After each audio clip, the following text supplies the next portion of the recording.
Deo தமிழர்களுக்கு வணக்கம். சீனாவிற்கு விஜயம் மேற்கொள்ள உள்ள ஜனாதிபதி அனுர யாழில் பல பகுதிகளில் துவிச்சக்கர வண்டி கொள்ளையில் ஈடுபட்ட சந்தேக நபர் கைது.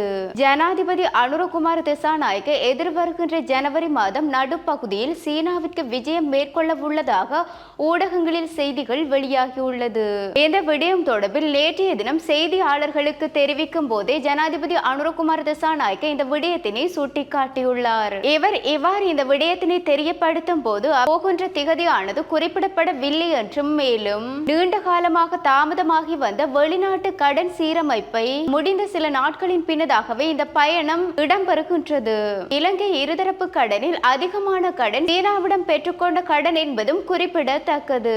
இந்த நிலையில் தான் எதிர்வருகின்ற ஜனவரி நடுப்பகுதியில் தான் சீனாவிற்கு செல்ல உள்ளதாக ஜனாதிபதி அனுரகுமார் திசாநாயக்க குறிப்பிட்டுள்ளார். அரசு தலைவராக இலங்கையின் ஜனாதிபதி அனுரகுமார் திசாநாயக்க தன்னுடைய வெளிநாட்டு பயணத்தினை 2024 டிசம்பர் 16 அன்று மேற்கொண்டிருந்தார். பிராந்திய அதிகார மையமான இந்திய பெருங்கடல் பிராந்தியத்தில் செல்வாக்கு செலுத்திய சீனாவுடன் கடுமையாக போட்டியிடுகின்றது.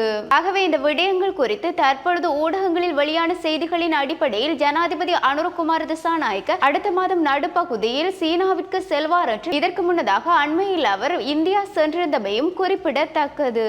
யாழ்ப்பாணம் வடமராட்சியில் உள்ள பல்வேறு பகுதிகளில் துவிச்சக்கர வண்டி திருட்டு போவதை அடுத்து சந்தேக நபர் கைது செய்யப்பட்டுள்ளதாக காவல்துறையினர் தெரிவித்துள்ளனர். இந்த சம்பவம் தொடர்பில் மேலும் தெரிவிக்கையில் காங்கேசன்துறை போலீஸ் குற்ற தடுப்பு பிரிவினரால் நேற்றைய தினம் மேற்கொள்ளப்பட்ட சுற்றி வளைப்பின் போதே சந்தேக நபர் கைது செய்யப்பட்டுள்ளதாகவும் மேலும் குறித்த சந்தேக நபரிடம் மேற்கொள்ளப்பட்ட மேலதிக விசாரணைகளின் போது குறித்த நபர் அப்பகுதிகளை குறிவைத்து பல துவிச்சக்கர வண்டிகளை திருடியுள்ளதாகவும் மேலும் இந்த சம்பவம் தொடர்பில் துவிச்சக்கர வண்டியை தொலைத்தவர்கள் உடனடியாக காவல் நிலையத்திற்கு அதிகமான முறைப்பாடுகளை கொடுத்துள்ளதாகவும் இதன் அடிப்படையிலே போலீசார் சுற்றி வளைப்பினை மேற்கொண்டு குறித்த சந்தேக நபரை கைது செய்து அவரிடம் மேலதிக விசாரணைகளை மேற்கொண்டு வந்திருந்த நிலையில் வடமராட்சி பகுதியில் பாதுகாப்பற்ற முறையில் நிறுத்தி வைக்கப்பட்ட துவிச்சக்கர வண்டிகளை கொள்ளையடித்துள்ளதாகவும் சந்தேக நபர் வழங்கிய தகவலின் அடிப்படையில் 12 துவிச்சக்கர வண்டிகள் மீட்கப்பட்டுள்ளதாகவும் கைது செய்யப்பட்ட சந்தேக நபரையும் அவரினால் கொள்ளையடித்திருந்த துவிச்சக்கர வண்டிகளையும் மீட்டு நெல்லியடி போலீசாரிடம் ஒப்படைத்துள்ளதாகவும் மேலதிக விசாரணைகளின் பின்னதாக குறித்த சந்தேக நபர் நீதவான் நீதிமன்றத்தில் ஆஜர்படுத்தப்படுவார் என்றும் காவல்துறையினர் தெரிவித்துள்ளனர். ஆகவே அண்மை காலமாக இவ்வாறான திருட்டுகள் இடம்பெறுவதன் காரணமாக வாகனங்களையும் தங்களுடைய துவிச்சக்கர வண்டிகளையும் பாதுகாப்பாக வைத்திருக்க வேண்டும் என்று பொதுமக்களுக்கு போலீசார் கோரிக்கை விடுத்துள்ளனர்.